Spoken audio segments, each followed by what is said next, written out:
We do have to wait for a few more folks to show up, but we're going to try to get started. So that everybody knows, we do have, we're in informal at this point, but Mr. Phelps has to leave at 8:30. Ms. Schmitt has to leave at 8:45, so we're going to do the best we can. And we apologize.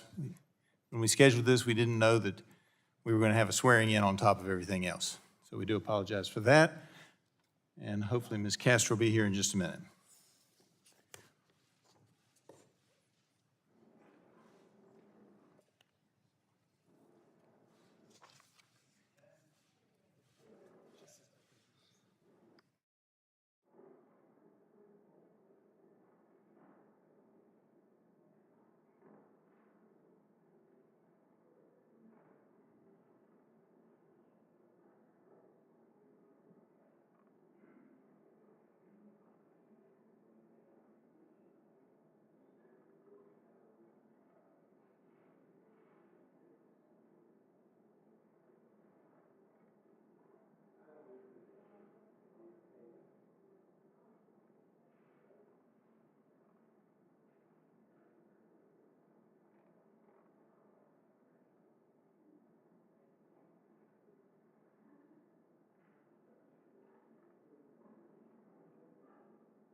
I ask all our guests to please take their seats.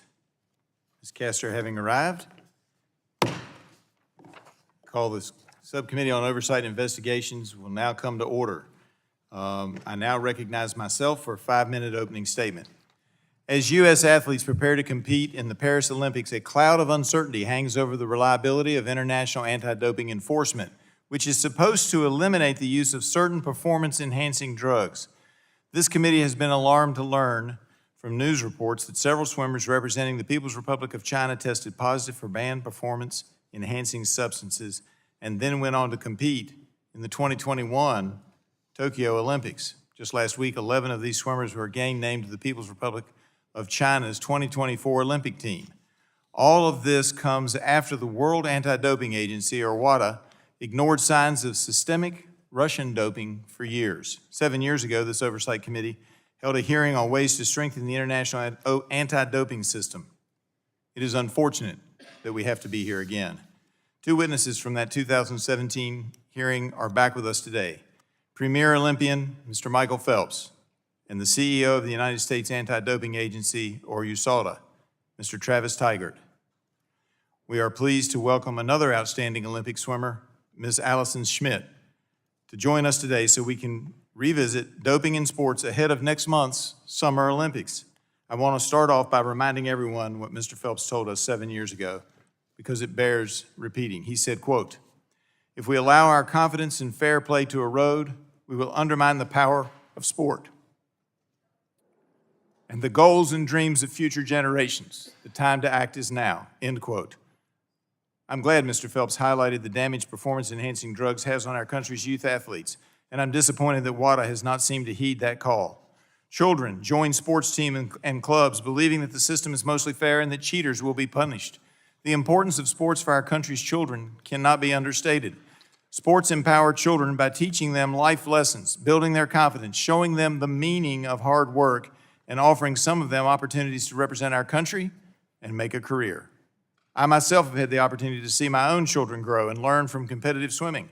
In fact, last week was very exciting in my household because 1 year ago in high school regionals, my son Davis competed against Olympian Thomas Heilman, who at age 17 is the youngest male swimmer to qualify for Team USA since Michael Phelps. The joke at my house was that at one point in the race, they were tied. That would be the point where the starter says, "Take your marks." Foundational to the Olympics is the trust that clean athletes, both aspiring and current Olympians, have in the system to keep cheaters out. Doping leads to cynicism in sports and inevitably disappointment for aspiring athletes. As I'm sure Ms. Schmitt and Mr. Phelps can attest to, we cannot overemphasize the dedication, sacrifices, and training required of our Olympians, competing at the very highest in what I believe to be the most prestigious athletic level. Youth athletes dedicate themselves by putting in countless hours of training, pushing both physical and mental limits in the hopes of one day being an Olympian. Athletes miss birthdays and holidays to train so that they can achieve success the right way, on their own merit. Mr. Phelps has previously said he didn't take a single day off for over 5 years just so he could be at the best, to be the best at what he does. Doping irrevocably undermines the purpose of that sacrifice by allowing competitors who really want all the glory without putting in the work. Is it fair that we encourage our youth to invest so much of their time if on the greatest stage consequences are not expected for certain countries' athletes? That is why I'm disappointed that Mr. Banka, the president of WADA, refused our invitation to testify before this subcommittee today to discuss his role in upholding the integrity of anti-doping testing and enforcement in international sports competitions. WADA received nearly $4 million in U.S. taxpayer dollars through Congress last fiscal year. Their refusal to appear today calls into question their commitment to accountability.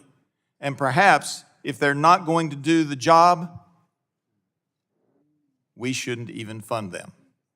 Mr. Banka and WADA have hidden today, rather than explain how WADA let over 20 swimmers representing the People's Republic of China compete in international competitions after they tested positive for a banned substance. Cheating athletes take away spots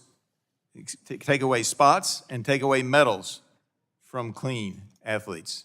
The integrity and sanctity of sports is critical for the Olympians competing, but also for the children who dream one day to be an Olympian or are excited that they once were in the pool with an Olympian. We will keep a seat open for Mr. Banka just in case, I doubt it, but just in case he decides to join us. I want to thank the three of you who made it here today despite your very busy schedules ahead of the Paris Olympics, and I yield back. Now recognize Ms. Castor, the ranking member of the subcommittee, for her 5-minute opening statement. Well, Mr. Chairman, thank you very much for convening this hearing to investigate illicit doping in sports and the troubling questions swirling around the World Anti-Doping Agency, especially with the Summer Olympics starting next month in Paris. Americans do not like cheaters, and they will not tolerate organizations that give cheaters a pass.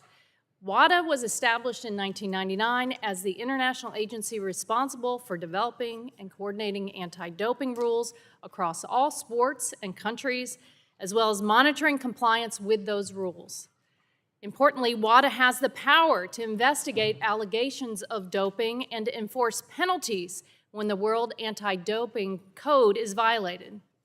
However, recent troubling reports suggest that WADA did not do its job in the case of 23 Chinese swimmers who tested positive for the performance-enhancing drug TMZ just months before the Tokyo Games. We need to know, is it worse than that? Is the Chinese Communist Party or the People's Republic of China paying WADA to look the other way? Thanks to investigative reporting, it appears that in January 2021, the Chinese anti-doping agency, known as CHINADA, collected 60 samples from Chinese swimmers staying in the same hotel for a national championship swim meet. Nearly 6 weeks later, in March of 2020, where there are other avenues that people try instead of trying to do it the right way. And as a kid growing up, again, you heard my dream was to wear the Stars and Stripes and stand on top of that podium and listen to my national anthem play. And I will tell you what, over a 20-year career, I got to do it a lot, and it was really awesome. But also, like Allison said, I outworked any single human on this planet, and that's a fact. And that's why I got the results that I got. And for me, I don't want kids growing up thinking that it's only doping and cheating where you're able to do these unfathomable things. Because people told me my whole entire life I would never amount to anything. I used that as motivation. In my career, I guess I won a couple gold medals, so it was a good career, and I had fun doing it. But for the future, again, this has to change, and it has to change now. Thank you. Each one of us has been a little boy or a little girl who has had a dream. Now, Michael and I have had a dream in this sport. and in the Olympic space. And to be robbed as a little kid, that there is not a clean playing field and a fair playing field, that's robbing little girls and little boys of their dreams. Well put, and now recognize Ms. Rogers for her 5 minutes of questioning. Mr. Phelps, the last time you testified before this committee, 7 years ago, you testified, quote, "For me as a father now, I don't know what or how I would even talk to my son about doping in sports. I would hope to never have that conversation, and I hope we can get it clear and cleaned up by then." Mr. Phelps, has the problem of doping in sports been cleaned up, where you can tell your sons that athletic competitions are fair and clean of cheating? No. From your standpoint, what is preventing competitions from being fair and free of illegal performing enhancing drugs? I think lack of level playing fields, lack of rule following across the board, right? You know, I mean, you heard the schedule that we have to give every hour of every single day. They have to know exactly where we are. USADA knows exactly where we are. And again, we are okay with that. If everybody else is doing that, then that's what I want, right? I want to be able to stand up to the block with somebody next to me and be like, all right, cool, this is me versus you. It's not me versus you and 7 other drugs. So, yeah. So would you just describe how vigorous a little bit the U.S. anti-doping agency testing standards are and just how often you were tested throughout your career? I would say on an average, I was tested 4 to 6 times a month, sometimes more, depending on if I was competing or not. When I was competing, it was pretty much every single session. It was the random testing, which again, I'm okay with. And yeah, I mean, it's you know, sometimes it's at 6 o'clock in the morning and we're getting up out of bed on our day off in Colorado Springs, knocking on the door, we have to do a drug test, fine, no problem.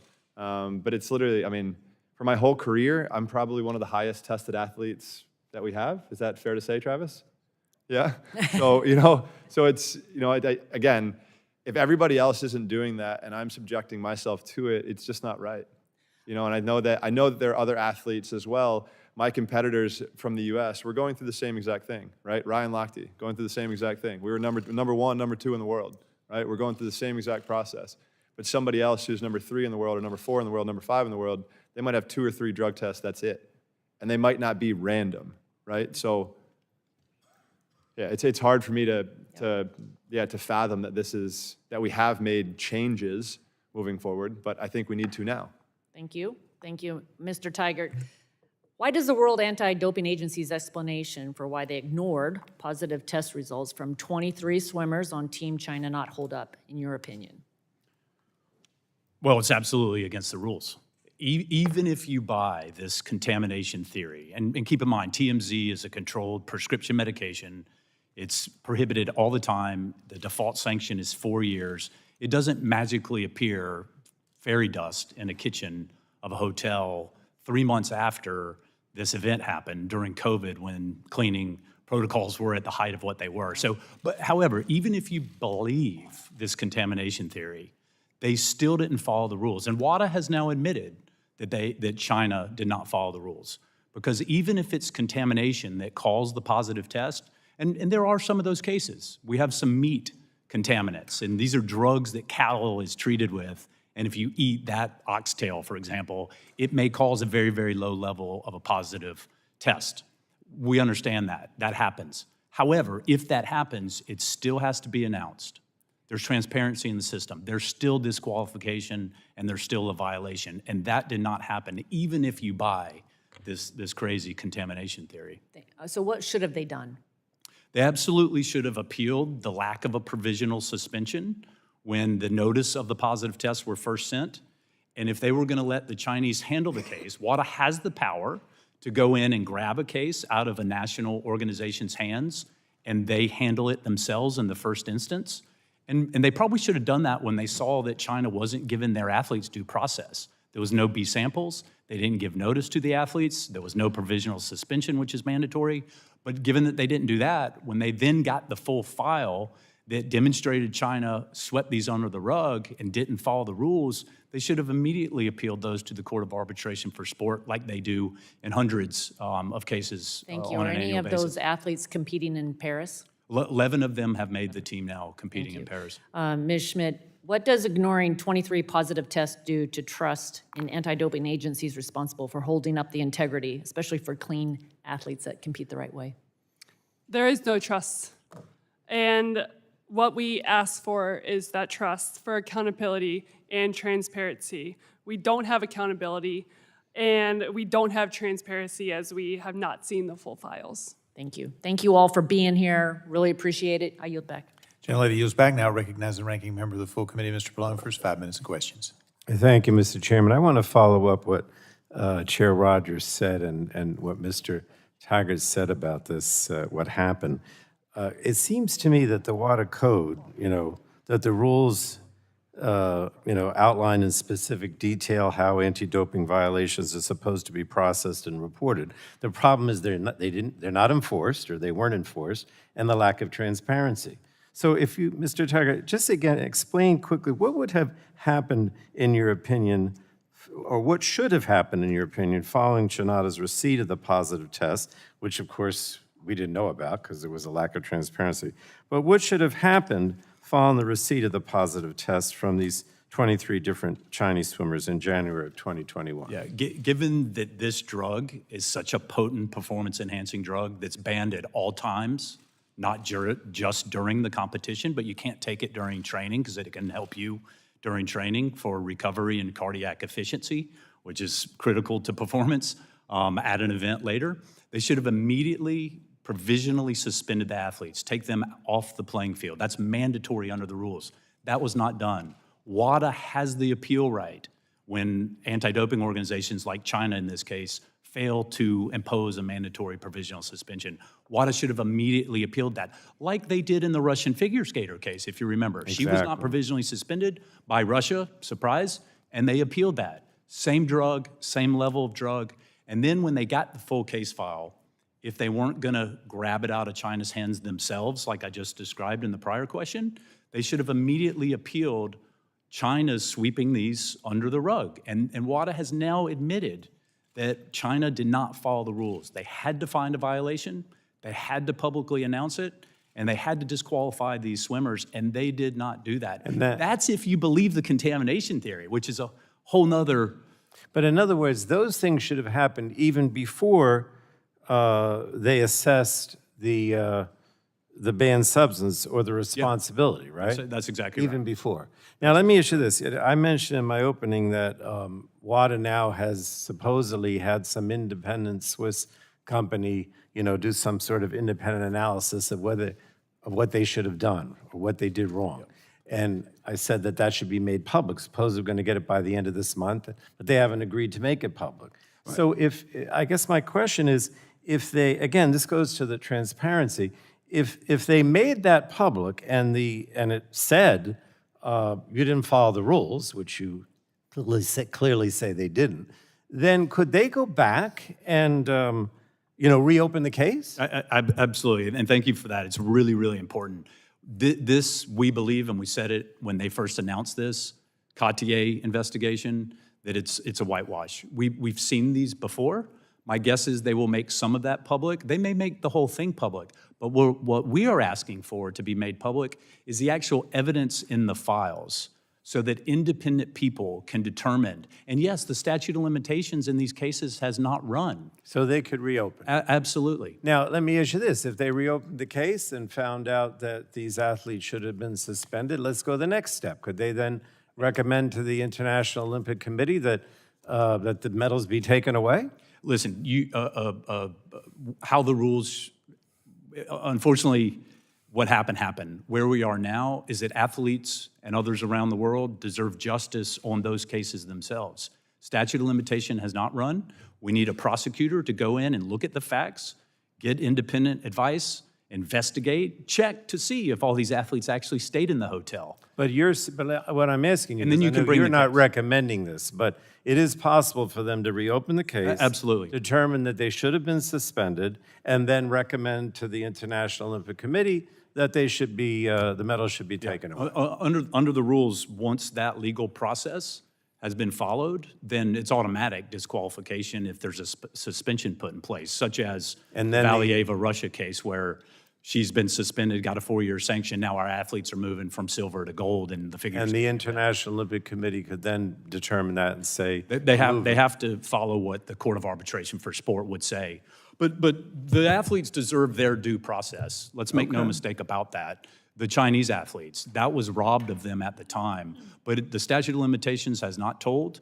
And if there are violations that deserve something longer than just a disqualification and an announcement, then that can still be put in place. And that's one way of achieving justice, and that's- maybe that's- setting an example, that we're going to take these medals away, and you shouldn't violate the rules. Congressman, that's why we have been pushing so hard from the very beginning for an independent prosecutor to get access to the cases themselves, not a report that WADA does, but the actual evidence in the cases, interview the whistleblowers, which was not done, and determine whether or not it is fair to bring cases against those 23 athletes, and if a sanction, the 4-year default sanction, should be put in place, or if it is contamination. And listen, if it is contamination and the evidence proves that, USADA, myself, we will be the first to raise our hand and say, you know what, that's contamination.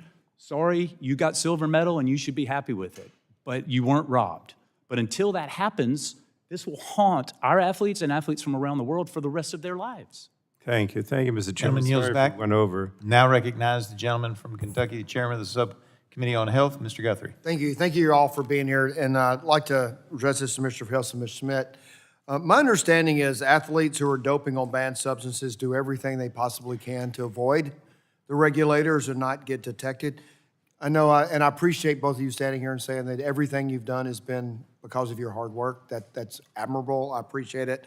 But I know you've been around some people who have probably, or know of situations. And could you share some of the ways athletes try to hide the fact that they're using bad substances, or they try to trick testers and regulators? And also, so how do they do it? And based on your experiences, are cheaters often a step ahead of the regulators? You can go. I mean, I don't really know how to be honest, right? Like, I mean, I would assume, I've heard back in the day with I guess there were just pills that were administered. I'm talking like this is Icarus, like way back then. Like people were just giving pills and you're just going and drinking and that's it. Like you don't ask questions. Other than that, like I have no idea.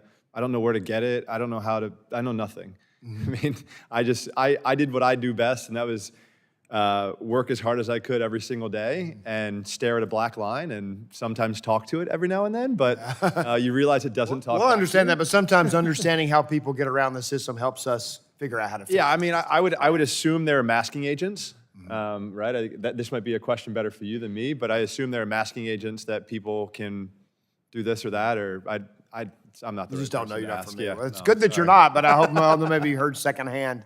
Have you heard anything secondhand, how that would work? I've never heard anything, but I mean, we have finished thousands of yards of practices and have felt bricks in our arms.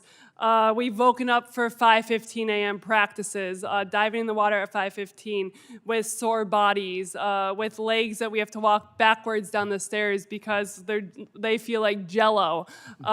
So, like Michael said, if I have ever heard of anything, we would go right to USADA. So people who get away with doping are just, the regulators are not regulating. I mean, there's not a way around it. Either they're just not checking them. Is that what you're, that's what I'm Listen, trying to get to. I would say, and we should take some consolation, right, that whistleblowers have come forward and exposed deep state-sponsored doping in Russia. Holy cow, that's been exposed, and that was not dealt with as effectively as it should have been. I guess that's what I'm trying to expose. These are intentional regulating agencies that just allow it to happen. Here is the problem, is that the global regulator that's supposed to be the global referee to ensure that every country is being held to the same standards, we now have another example. Russia was one. We now have another example that whistleblowers in the media, just like Russia, exposed of them not doing the job.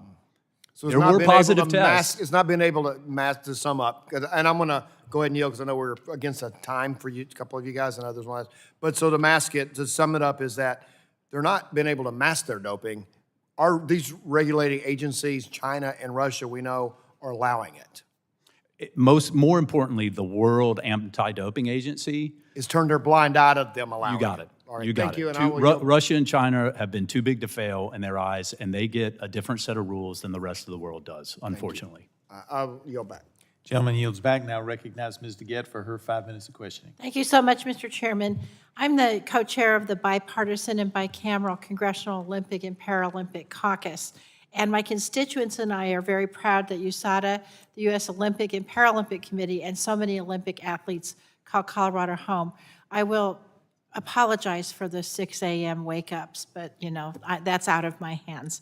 As you heard from this panel, we had a hearing in 2017 when I was the ranking member of this subcommittee about, and Mr. Tygart and Mr. Phelps were here, about the revelation of the systematic doping among the Russian athletes.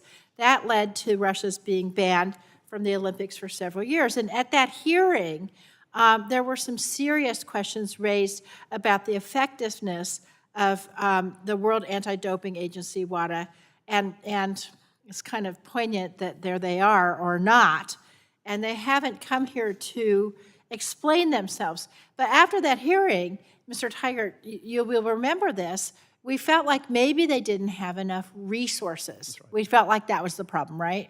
Yep. And so the U.S. now contributes nearly $4 million in dues to WADA, right? Yes, ma'am. And that was in response to the concerns about their ability to finance themselves, right? That's right. But how does our contribution compare to other countries' dues paid to WADA? So we are the single highest payer, U.S. taxpayer, Right. on the government side. That's matched by the IOC. The IOC overall is the largest payer, about half of WADA's $53 million budget. But you'll remember, to your point about what WADA asked for when they did have the decency and respect to show up here and answer questions under oath, that they asked for three things. One, they wanted authority to investigate and investigators. Correct. They wanted a compliance process, and they Correct. wanted a process to handle effectively whistleblowers. Right. So They got all three, and a 60% increase in their budget Right. to So- handle that. so- those weren't used in this case whatsoever. Right. So that this case and the problems we have has nothing to do with the funding that we're giving them. Isn't that right? I think absolutely not. Okay. Now, I also found out that in 2018 and 2019, coincidentally, China paid WADA nearly $2 million more than their required annual dues payments. Remember that? Overpayment? Unfortunately, I do. And now, as we now learn, that was right before these doping investigations. Is that right? And even worse, 500,000 of that close to 2 million extra payments was specifically given, earmarked for investigations. And now knowing that they didn't open an investigation into these cases, I'm not suggesting, I don't have evidence of you a know quid what? pro quo. You don't have to suggest anything. I think we'll just let that sit there. The Thank you. optics and the perception of fairness and being objective, too good. unbiased is horrendous and, Yeah, and not too good. incredibly troubling. Okay. Another development since the 2017 hearing was the Rodchenkov Anti-Doping Act, which was a bill I co-led in the House with some other people, actually signed into law. That law makes it a crime to engage in a doping scheme at any international sports competition that is broadcast in the U.S., sponsored by a U.S. company, or in which U.S. athletes participate. Mr. Phelps, do you know about that law? No. Okay. I don't. Then I'm not going to. But do you think a law that would do what I just said would be helpful for athletes who dope? I do, yeah. I mean, because they're replicated, or excuse me, there's something that happens, right? Like, they're going to get punished for it. Like, right now, people are just getting away with everything. You know, there are Right. people who are still testing positive that are still having the opportunity to compete internationally. Right. What? Not from the that's not- US, No, though. not from the U.S., no. Right. But from all over the world. And how is that possible? Right. Like, it just makes no sense. I'm one that, if somebody does test positive, I would like to see a lifetime ban. Cut and Yeah. dry, right? Like, and obviously to Travis, you know, what Travis is saying, you have a lot of contamination issues. Obviously, things happen. But if somebody is going out of their way to single-handedly cheat, go. Lifetime ban. Yeah, lifetime ban. What do you think, Ms. Schmitt? I agree and echo what they're saying. I think there should be a zero tolerance policy. Internationally. Yes. Thank you. Thank you all for coming. We may have to have you back again, I can imagine, but we will continue to chip away at this. I yield back. Thank you. Thank you all for everything today. Thank you so much. Recognize Mr. Duncan, Chairman of the Energy Sub, for his 5 minutes of questioning. Thank you, and I'll thank Ms. Tygart for that information. That was, wow. I want to discuss what the World Anti-Doping Agency cited as to why they didn't have to investigate the 23 Chinese swimmers who tested positive. First off, is any of this normal? I mean, if you worked at WADA and one day you get over 20 positive tests, all from one country, in this case China, in a 1 week span, is that a normal day at the office? Or would this have raised an eyebrow or two? Mr. Phelps? It does raise an eyebrow because I think for 3 years, nobody said anything about it, right? So that's kind of bizarre. I mean, do I believe there is doping in sports? Of course. I mean, you've heard me say, I don't believe I've ever competed in a clean field. So I think there is doping across the board, but I don't know. It's not normal, and it absolutely should have raised the reddest of all flags to the tallest of all 20 from one flagpoles. country in 1 week. Absolutely, particularly for this drug that less than 9 months earlier, they met with a whistleblower who defected from China, who they found credible, told them that they were giving low levels and undetectable levels of this very drug to their athletes to cheat. Wow. So how that didn't result in an immediate investigation, immediate grabbing of that case to be prosecuted effectively is why we're here. Yeah. And why we need answers. That's why we're here, Mr. Phelps. Is it still the same where if one delegation has 4 drug tests, they skip the next Olympics? Is that right? Depending on the sport, but Okay.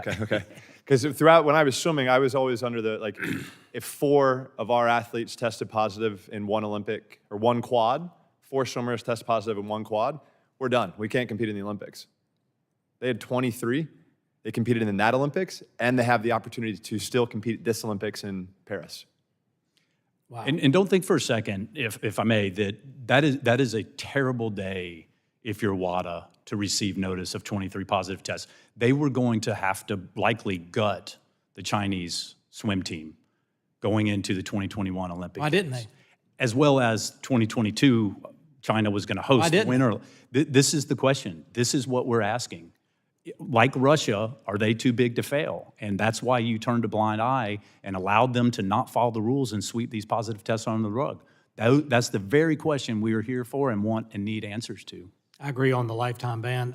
Aside from the Russian doping scandal, have any of you ever heard of over 20 positive tests not being investigated? I got a no from Mr. Phelps. Ms. Schmitt? No.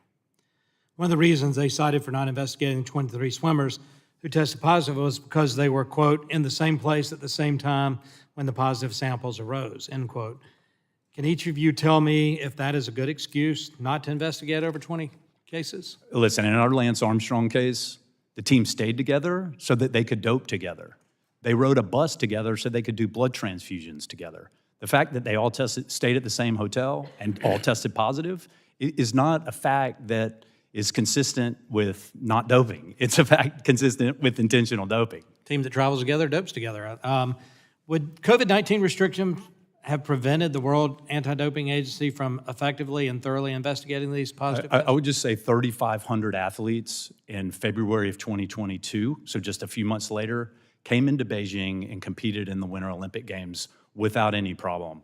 They could have easily gone in 2 or 3 people to interview. They could have done Zoom interviews. So it's not an excuse. Athletes don't want an excuse that COVID prevented them from lifting a finger. They didn't even open a factual investigation. They've acknowledged that. And COVID and the fact that it might have been difficult to get into China during that time because everywhere was difficult to get into is not a valid excuse that answers the questions for why athletes weren't held to the same rules. Yeah. I'm a former athlete, and I want a level playing field as you do. I've got a little bit of time left. Ms. Schmitt, do you want to add anything?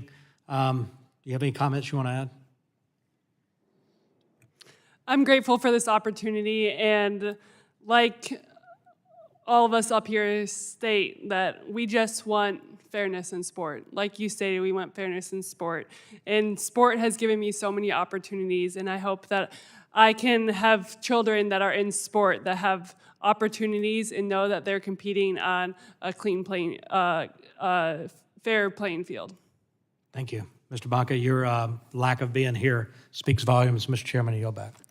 Gentleman yields back. Now recognize Ms. Schakowsky for her 5 minutes of question.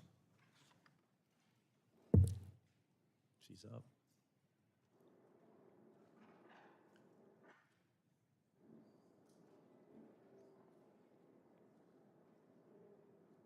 There we go. I want to tell you what an honor it is to be with these amazing athletes and experts today. And I want to make the point that it's not just about the athletes. I want to talk about the fans, about the people, about the Americans. We love the Olympics. We love to cheer at the gold medals. It's a really important time. And so the issue of trust is so incredibly important. I want to just say a few things to Ms. Schmitt. You are such a role model for so many people. I think women look up to you. They listen to you and they want to follow in your footsteps. So what I want to ask is not just what you think should be done to correct the wrongs that have been, but what are you saying right now to inspire the athletes that are going forward now, that are working? Both of you have been talking about the incredible effort that goes into over years and years to get ready for the Olympics. So how do you inspire the young women who are considering being there and hoping to be there right now? Thank you. I appreciate those words. I'm honored to hear those words. And I hope that I can sit here and empower others to use their voice. So often our voices are lost, especially as athletes, especially as female athletes.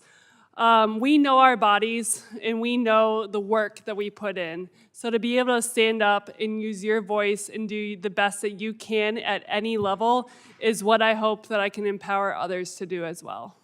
Thank you. Mr. Phelps, you hinted about sort of mental state is really important.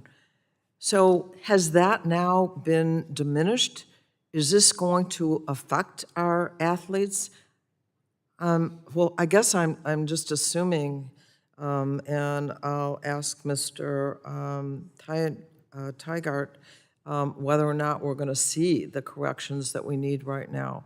But how important, aside from the workouts and all the expertise, is the mental state of the athletes? For sure. I mean, I can touch on sort of just mental health and kind of my own experience through it. You know, I'm somebody who suffers from depression and anxiety, and I know there are a lot of people that mental health has struck into their lives because of COVID and everything we've gone through. I think loneliness has struck in people's lives more than it ever has before, and that leads to depression.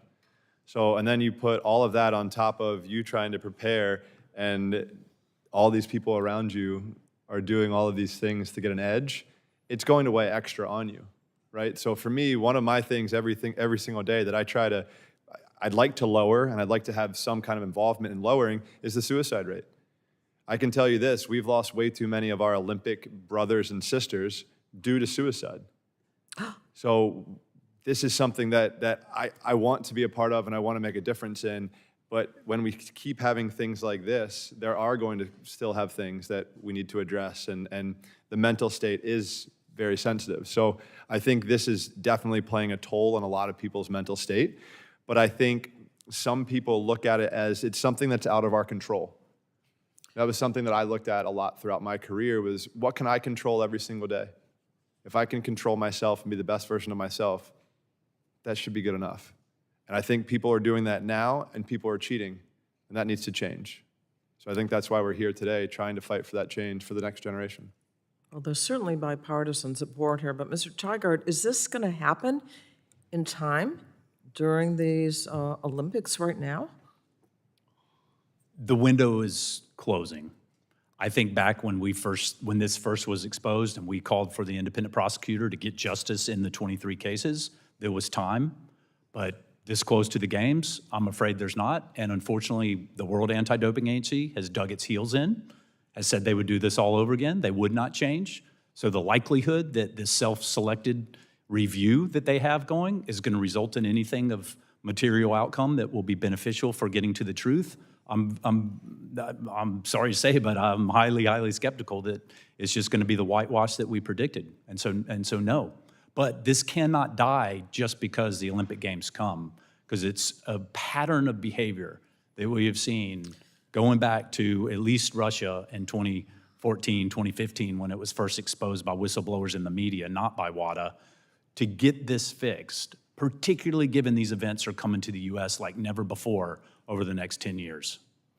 Well, I have a grand nephew who has aspirations to be a swimmer, and I want him to feel trust. Thank you. I yield back. Gentlelady yields back. Now recognize Mr. Palmer for his 5 minutes.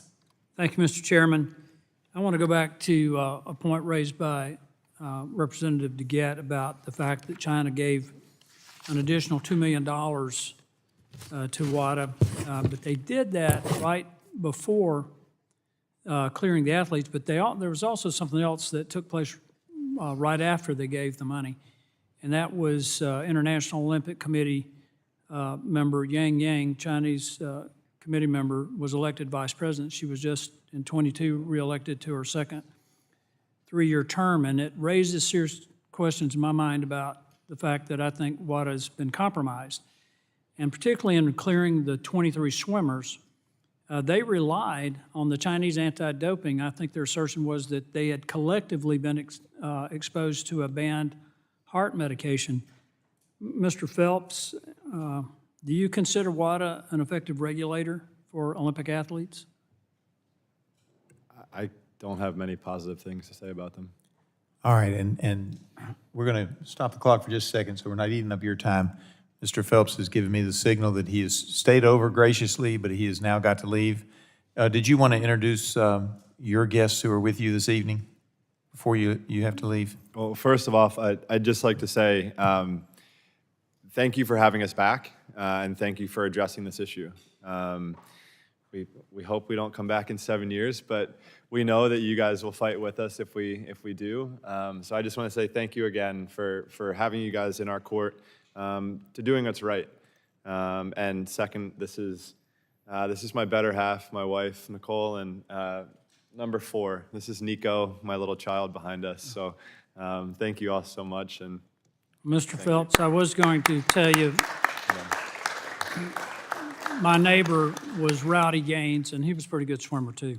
Sir, yes, sir. I just spent time with him covering some of the Olympic trials, and we'll be over in Paris covering it together as well. The only negative I have about Rowdy was he was an Auburn swimmer. Yes, yep, yes, sir. Played football at Alabama. But he's a great guy. Yes, sir. Y'all did a nice job. Thank you so enjoyed much. it. I appreciate everything. Thank you. And I was talking about the other time, not today particularly, when you were on doing the trials.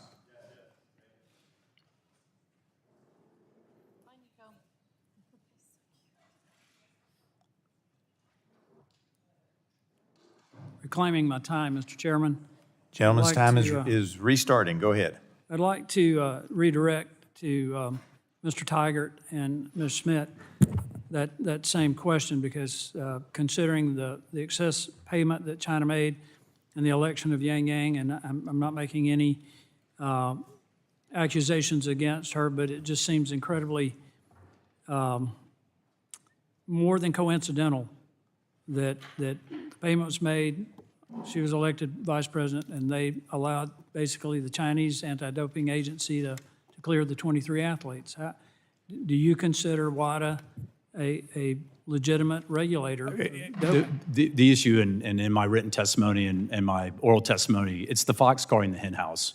And when you have sport leaders who have an interest in the decision that they're making, that can't be an independent regulator. When you have people from the IOC, like the current vice president, from countries, China, and a big case like this comes through, and it's not handled according to the rules, of course, the perception, if not the de facto conflict, is actual conflict, is just rife, and it erodes the confidence and the trust in the system by the athletes that you've heard from today and millions of athletes around the world. Ms. Schmitt? The first thing that comes to my mind is the mental health, especially in this China situation. It comes from both sides. I'm a huge advocate in mental health, and it comes from the China swimmer side of the pressures of hiding cheating and the pressures of that. And then it comes from the clean athlete side of being robbed from those victories and never having to be able to celebrate those victories at the time that we competed. Let me be a little more direct about this. China is exerting enormous influence in a number of agencies, whether it's WADA, World Health Organization, other agencies. And I'm concerned that it's not the athlete's decision to take these drugs. And these drugs may give them an advantage, but it's also going to have some serious health consequences down the road because some of these performance-enhancing drugs impact the heart. It increases the capacity of the heart, and down the road, they're going to have some real issues. Have you, and you mentioned suicide, Ms. Schmitt, some of that may be because of the effects of having taken these PEDs. Yeah, go ahead. It's holding that standard. It's coming from, for us as U.S. athletes, it's coming from USADA, and to knowing that we're responsible for what we're putting in our body. And like I said, it's empowering ourselves to know what we're putting in our body, empowering ourselves to use our voice. My question, since my time is limited, is are there countries, and in this case China, forcing their athletes to take these drugs? Because what I would say is we absolutely, and we can't be naive that some of these countries, we saw it with the Russia state-sponsored doping affair, they see sport as an extension of their foreign affairs. Exactly. And it is a war to them, and they want to win, and they will use their athletes as their soldiers on the playing fields of the Olympic Games. No, it's And not we about- can't be naive to that, and it's exactly why we have to have a strong global referee to ensure that those countries don't gain an advantage that they don't deserve under the rules. No, it's not about competition, it's about supremacy. And they're willing to risk the long-term well-being of their athletes in an attempt to defeat all other nations in competitive sports. So I just think we're at a situation now, Mr. Chairman, where WADA there's a serious question as to the legitimacy of the organization, and I think it's going to impact the long-term future of Olympic sports. I yield back. Gentleman yields back. Now recognize Mr. Tonko of New York for his 5 minutes of questioning. Thank you, Mr. Chair, and thank you for the opportunity, and thank you to our witnesses for being here today. I want to echo my colleagues and register my disappointment, great disappointment, that the World Anti-Doping Agency refused to attend tonight's hearing. I would like to discuss how WADA handled the case of Russian figure skater Kamila Valieva. There are several similarities with that case and the case of the 23 Chinese swimmers. Following a positive test for TMZ in December of 21, Ms. Valieva was provisionally suspended before being cleared on appeal by the Russian anti-doping authorities. WADA appealed that decision, and in January of 2022, Valieva was found to have committed an anti-doping violation. Her penalty was a 4-year suspension, backdated to December of 21. Russia's gold medal was stripped and awarded to the U.S. Mr. Tygart, good to see you. I'm interested in understanding why WADA appealed in the Russian case, but not in the case involving the 23 Chinese athletes. Can you explain the key differences and similarities in the handling of these cases and indeed their significance? And if we could cut there, Ms. Schmitt has indicated that it's time for her to go. Are you able to stay longer, or are you ready to go?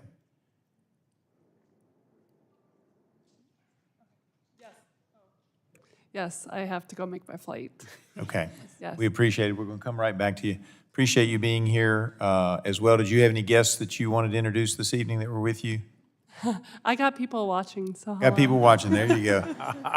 And I have to tell you, I loved in your written statement about swimming not being or being a no-cut sport. That's why I ended up being a swimmer and love it very much, but really appreciate you being here and your testimony. Thank you. Yes, swimming is the one sport that is a life skill as well. It is. And so even an old man like me can keep getting in the water and do a little bit. All right, appreciate you being here this evening. Thank you very much. Thank you very much. Thank you.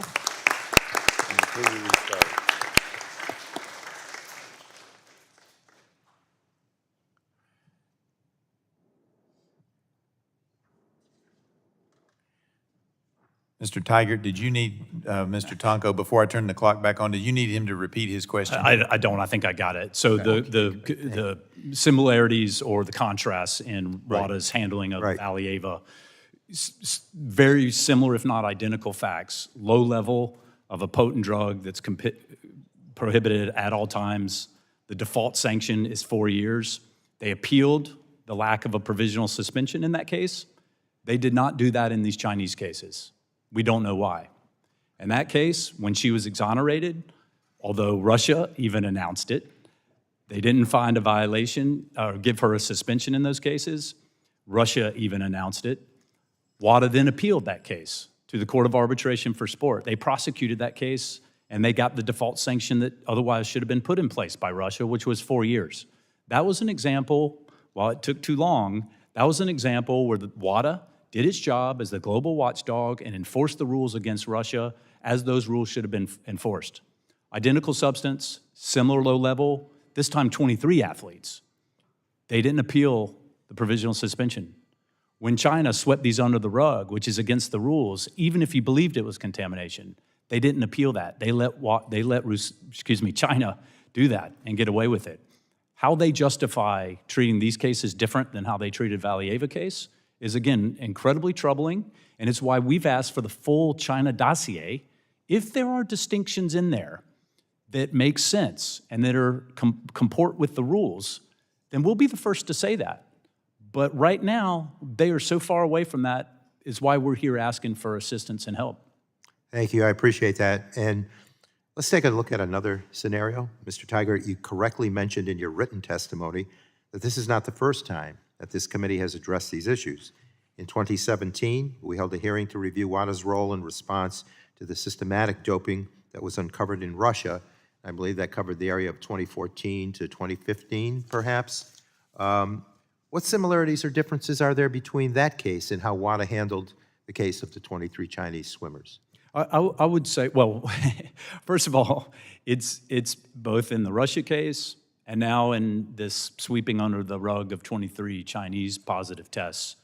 It's been courageous whistleblowers in the media that have gotten this out in the public so that we can see what actually happened. In the Russia case, they turned a blind eye, and then when it was exposed, they attempted to limit it. They tried to put it in the rearview mirror as quickly as they could. They did a quote-unquote investigation. Once that exposed a little bit of the tip of the iceberg, athlete groups called for a broader investigation. They refused that. It was then media and whistleblowers who then blew it open to the extent we now know what was going on. WADA's hand was forced by whistleblowers to do the job that they're tasked and we pay them to do. Here again in China, we never would have known about these 23 cases being covered up in violation of the rules that WADA has now admitted China didn't follow the rules. WADA's admitted that, but they didn't do anything about it. How can that be? And how can it be that, again, it's courageous whistleblowers and the media that shine the light on the darkness and bring this out? So now I think we all, and our athletes, as you've clearly heard, deserve to know what the truth actually is, and justice needs to be served in addition to the reform that we've talked about. Well, look, it's disappointing, and this inaction runs counter to the principles of transparency and fairness that are foundational for international competition. So I thank you for your responses to those questions, and thank you for your help in other areas of anti-doping legislation that we did in another industry, the horse racing industry. I appreciate the help. So thank you, Mr. Chair, and with that, I yield back. Gentleman yields back, and now recognize Ms. Lesko for her 5 minutes of questioning. Thank you, Mr. Chair. Mr. Tygart, thanks for sticking it out with us till almost 9 I p.m. think I have a plane to catch, actually. Okay, well, I'll be. I'm kidding. Maybe I wish I had a plane to catch. I'm not sure. Well, if Mr. Phelps would still have been here, I want to put on the record that I want to thank him for his contribution to the Arizona community. He helps ASU swim team.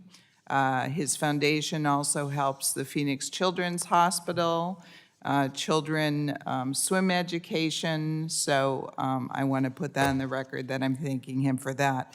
Mr. Tygart, my question to you is, if 23 American swimmers tested positive for a banned substance, do you have any doubt that the World Anti-Doping Agency would have investigated U.S. swimmers? I think it's pretty fair to say that if we had swept them under the rug, I think it's fair to say they would have done something different. But make no mistake, we would not have done that. We would have put in provisional suspensions as the rules, mandatory rules require. Those athletes would have been removed from the playing field. We would have investigated it. And if it was legit contamination, as the rules allow for, we would have announced it, disqualified the athletes, so those other athletes would have moved up. Let's not forget about those Chinese athletes who were third and fourth to the ones that got first and second, that tested and had positive tests. Those athletes should have rightfully moved up in their event, and WADA didn't protect their rights. So I think it would have been handled entirely differently and in accordance with what the rules require. Do you think we should withhold U.S. funding from WADA until they turn over their case file on the Chinese swimmers who used illegal drugs? It's a tough but really important question. I think where we are now, after Russia, after what we're seeing and their response to it, we have to have the leverage we need. I think other countries would join, and I think the threat of that, if not actually suspending it for a period of time, will go a long way into influence the truth being out. And that starts with the full China dossier, as well as not allowing them to make secret backroom deals anymore, and then doing a compliance audit. I think they're all very reasonable, and I think they're all very doable, and it should be, if we're gonna invest in an organization that is supposed to do the job as the global regulator, we should ensure that our money is going for a good purpose, and right now it's just simply not, and that pattern of behavior is just too much to continue to do, I think. Well, Mr. Chairman, I agree with Mr. Tygart. I think that we should withhold funding from WADA until they turn over the Chinese files and until they agree to an audit. And I hope that we can have Republican and Democrat support and talk to our appropriators about it. And with that, I yield back. And for the folks watching back home, we do policy, appropriators do money, so we'll have to work with our appropriators on that. And now recognize Ms. Kamick for her 5 minutes of questioning. Thank you, Mr. Chairman. Thank you for hanging in there with us, Mr. Tygart. And I will submit my questions for the record for our two athletes that were here with us, because I do think that there is some really important conversation to be had about the mental health that these cases and these situations are putting on our athletes. And I do agree with your assessment that many nations treat this as a geopolitical tool. They use their athletes effectively as foot soldiers to further their mission. So I agree that this is really important. I want to kind of dig into some of the nitty gritty. While you were speaking, we were talking a lot. We kept hearing about the zero tolerance policy. I just pulled up the IOC's website, and they say right there, point blank, we have a zero tolerance policy. What does that mean, especially in light of these 23 Chinese athletes that have popped positive on their drug test? I think it's good PR. Honestly, I think, and that's what's so crushing about the Russia issue and this now China issue. We have to stop the charade. If we're gonna fight to win, just like these two athletes give everything to be champions, those of us who are here to protect fairness in sport and the integrity of sport, particularly the Olympic movement, it's different, arguably, than pro sport. Right. We have to win this battle, not just attempt to give the appearance that were for zero tolerance, for example, or a lot of testing, for example. Right. We actually have to go out and try to win this for athletes. So what is the relationship then between WADA and the International Testing Agency? They put out a very flowery press release talking about how they're ready for Paris. What exactly is that relationship? How do the two collaborate? Yeah, so WADA, well, has an observer board seat on the International Testing Agency, but they also oversee them Okay. and the sports that the International Testing Agency runs. The IOC created and funds and has governing positions on the International Testing Agency. That said, they are definitely an improvement from what was there before, and they will be involved, hopefully in partnership with us, when the games come to LA 2028, and we hope to work effectively with them. WADA does not test. And it's sometimes a misnomer. They oversee the groups that test. Right. The International Testing Agency, along with USADA, CHINATA in China, USADA in Russia, WADA oversees us. WADA has to make sure we comply with the rules. And the people who are testing, they're called the doping control officers, is That's that right. correct? So what is the nationality of these DCOs that come and test these athletes on a regular basis? They can be from all over. Is it more national? Are American DCOs testing American athletes, or is it kind of a hodgepodge? I'm trying to get a better sense of what it looks like. Yeah, so we have employees that are doping control officers who, as you've heard, sometimes go into athletes' house at 6 o'clock in the morning and Right. collect samples. The International Testing Agency sometimes they'll use us to do their testing when they test here in the United States. When, Michael Phelps talked about he was tested and then 2 hours later he was tested again. That was the World Aquatics, I suspect, that came in and tested him afterward. And that was unbeknownst to us because they sent a third party in to do that kind of testing. And this is a really important point because while WADA has put out a lot of testing numbers by China, those, as we understand it, and we've investigated this, are all through the Chinese National Anti-Doping Agency. They don't have third parties that come in and do the testing. They're solely relying, as we understand it, on the Chinese Anti-Doping Agency, and they're only using the Chinese laboratory. We're here in the United States, one, we have 2 labs. 2, we allow foreign testers to come in and test in the US if it's not a test that we're performing. Well, and shouldn't that be a redundancy that the IOC adopts as just good standard practice? It's a good check. It's a good check and balance. So, I mean, the vetting, is there any vetting of or standards that are established by WADA for the DOCs that There is a international standard for testing and investigations that all doping control officers have to go through, and it's a full background check. Here in the U.S., all of ours are Safe Sport certified, which is not the case around the world, unfortunately. Something that we're obviously very proud of, given the crisis and saga there and the victims that were deeply affected. Ours are employees, so we background checks, all of the things that you would do to ensure that the folks that are going in to test are actually trustworthy and can do the job at the level that they need to do the job. Is there a follow-up standard, though? So it's kind of like you pass the background check and then, you're off to the races, no pun intended. But is there continual follow-up of, are these people compromised? Because, this is, at the highest levels.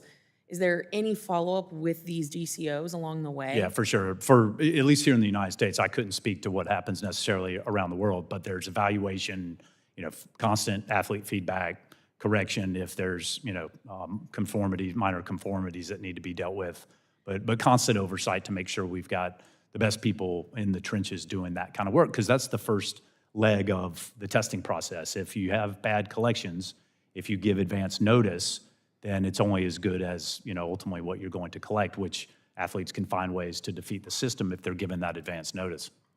I'm getting the signal that my time has expired. I have some remaining questions that I will submit for the record. Thank you for your time and for appearing before the committee today. We appreciate it. I yield. Gentlelady is back. Now waving on to the committee, we recognize Ms. Barragan, who's been here since the beginning, for her 5 minutes of questioning. Well, thank you, Mr. Chairman, and thank you to the committee for allowing me to wave on today. As a kid, I was a swimmer myself. My mother almost drowned when she was a kid, so she made sure that all of her kids would have the opportunity to learn how to swim. And once a year, I would perform in a big competition, And so as a kid, you watch the Olympics and you watch swimming, and it's so inspirational to see our athletes do this and perform, and we don't really understand or know the sacrifices that are made. And to hear today about those sacrifices and their dreams of standing on the podium and wearing the stripes, which is so patriotic, us as members of Congress who represent the United States need to do all we can to make sure we have their back and that they know we have their back. And that they do that and they know that so that they continue to compete and push to make sure that America is at the top of that podium. Mr. Tygart, you have told us a lot that has been very helpful. You mentioned, and we talked a little bit about how China has paid an additional $1.8 million to the World Anti-Doping Agency. How common is it for a nation to pay more than its dues? Is that normal or not so much? You know, I don't think it's all that normal. I know in the investigations that I mentioned earlier, they gave out of that 1.8 roughly extra money above their dues, 500,000 was earmarked for investigations. My understanding is that's the only money that was extra that went to earmark specifically for the investigations division. But there have been other opportunities where governments have given extra money to the World Anti-Doping Agency for a science project or to develop a new collection model or something along those lines. The other really rare thing that I'll mention is that WADA also had a private sponsorship. They had 2 private sponsorships. This one that I'm referring to was with the Chinese sporting good manufacturer, Anta, that also has a sponsorship with the Chinese National Olympic Committee, as well as the Chinese National Swim Team and Swim Federation.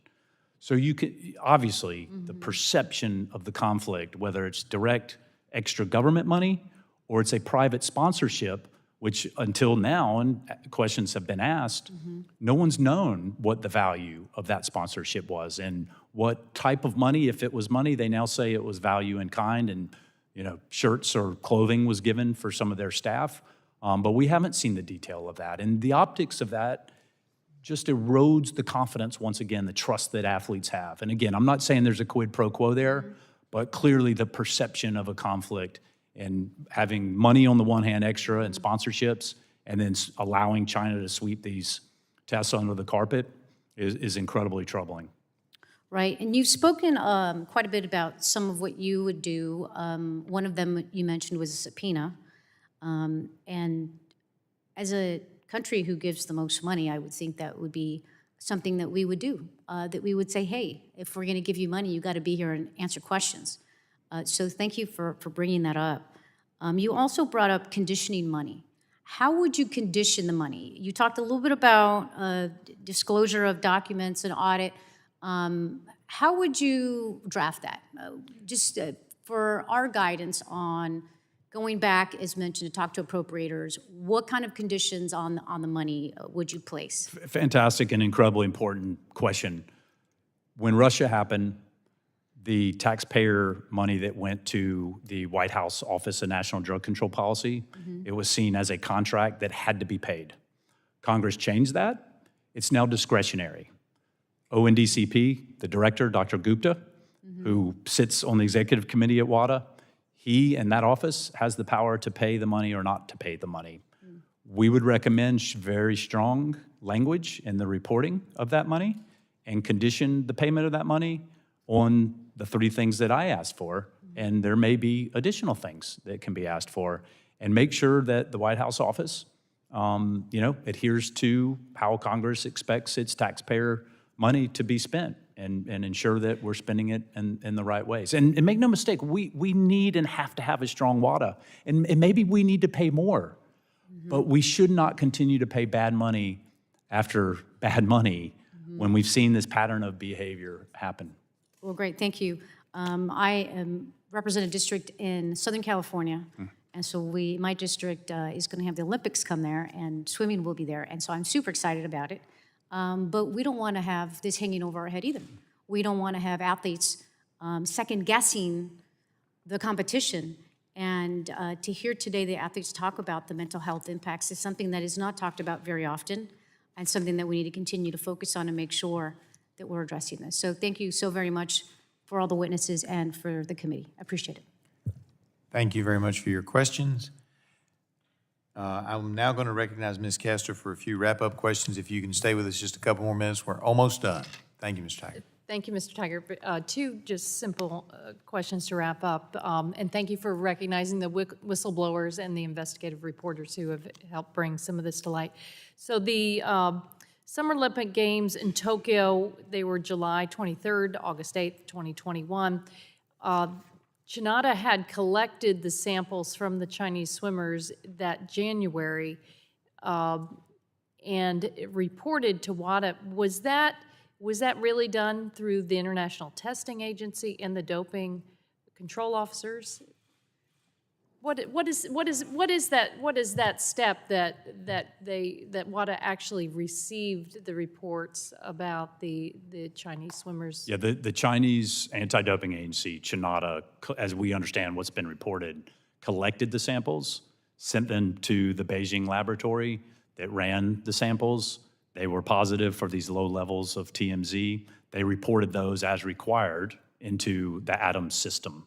So WADA and World Aquatics were on notice in March, as they've said, of these positive tests that were collected in early January of 2021. Would there have been any way for them to when they went to the laboratory, for them to say, oh, they're all clean and no problem here? Or is there some check at the with the doping control officers or the testing agency or World Aquatics? Well, certainly we saw in Russia, the lab itself was corrupt and was not doing the job that it was required to do. Here, the lab, and good for the lab, ran the samples and reported them to WADA. It then fell back to Chinata, who brought in the government to help them with the investigation, and they came up with this story that it was contamination. Then Chinata swept them under the carpet and didn't follow the rules that they were required to follow, and then sent that file as they're required to WADA, who was okay with it. Okay, that's helpful. So the International Olympic Committee, they say right in their mission statement, I read it at the start of the hearing, that they exist to encourage and support the promotion of ethics and good governance in sport, to protect clean athletes and the integrity of sport by leading the fight against doping and by taking action against all forms of manipulation of competitions and related corruption. What can the IOC do now that this has come to light? They could solve the problem tomorrow. They could remove themselves from the governing boards, so remove the fox from guarding the hen house, and continue to fund and maybe also increase their funding, and let WADA be the watchdog, not their lapdog, when it comes time to enforcing the rules. And what recourse for since they have athletes that are headed to Paris, would there be some recourse there as well? We have to get to athletes deserve justice, and it's not just U.S. athletes, other athletes that swam in the 2021 Olympics, and athletes who are going into the Paris Olympics for 2024. We have to get justice for those athletes. It's not fair for them to be haunted, as you heard from Allison Schmitt, for the rest of their lives, whether or not those athletes from China who had these positive tests should have been there or not. And it's why we need someone that understands the rules, that's given the freedom and the access to dive into the cases themselves, not a review of what WADA did, but actually get to the facts of the cases, prosecute the cases like we have called for from the very beginning, and get justice for all the world's athletes. Thank you. I yield back. Gentlelady yields back. I have a few follow-up questions. One, I thought it was a good point you made earlier that some of the Chinese swimmers did not test positive for the illegal substance, and they too were cheated. That's right. And so when you talk about the athletes of the world, it includes the Chinese athletes, or in the case of Russia, the Russian athletes who maybe didn't get that spot, that number 1 or 2 spot, because they were knocked out because of performance-enhancing drugs by some of their colleagues. We talked about how we give about $4 million to WADA.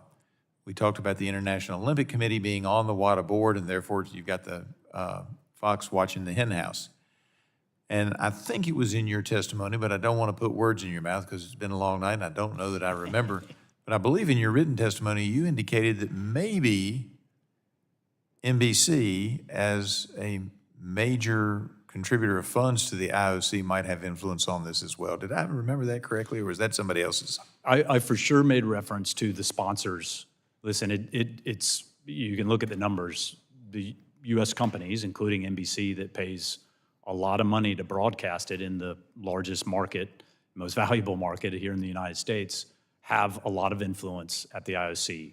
We would hope the sponsors will listen to the athletes and finally say enough is enough, IOC, get this fixed. And it's a simple fix. Make it independent, have it do the right thing to try to win this for clean athletes, not just go through a charade where we pretend that we have clean sport, but actually provide clean sport. And look, I think we can say, and no country, and please do not misunderstand me, the U.S. included, we've had some of the most hardcore intentional cheaters. Look at the Lance Armstrong case. Go back to the Balco case. We removed 5 medals from one of our top athletes back in 2000. But you can win it, and you can raise a generation of athletes, like you've heard from today, who want to do it the right way. No kid on a playground grows up and says, oh, I can't wait to be an Olympian so I can inject myself with dangerous drugs. It just doesn't happen. People want to win the right way. We know you're not a winner if you cheat to win, but we have to build a system that's fair and firmly applies without fear or favor to every country and every athlete what the rules dictate. Well said. I yield back. I want to thank all of our witnesses, but particularly you, Mr. Tygart, since you're the only one left standing. The lone survivor. For your testimony today. Seeing there are no further members wishing to ask questions, I would like to thank our witnesses for being here. I would ask unanimous consent to insert in the record documents included on the staff hearing documents list. I don't think we have any, though, do we? Without objection, that will be the order. Pursuant to committee rules, I remind members they have 10 business days to submit additional questions for the record, and I ask the witnesses to submit their responses within 10 business days upon receipt of the questions. Now, that said, this was a little bit of an experiment. Didn't work as well as I had hoped, but I've been advocating for at least 6 years, maybe 8, that we do night hearings. So thank you, Mr. Tygart. I appreciate our other witnesses who had to leave for participating in this experiment. I want to get it shortened up where we start at 6 and we end at 8:30, but we'll make it happen. Without objection, subcommittee is adjourned.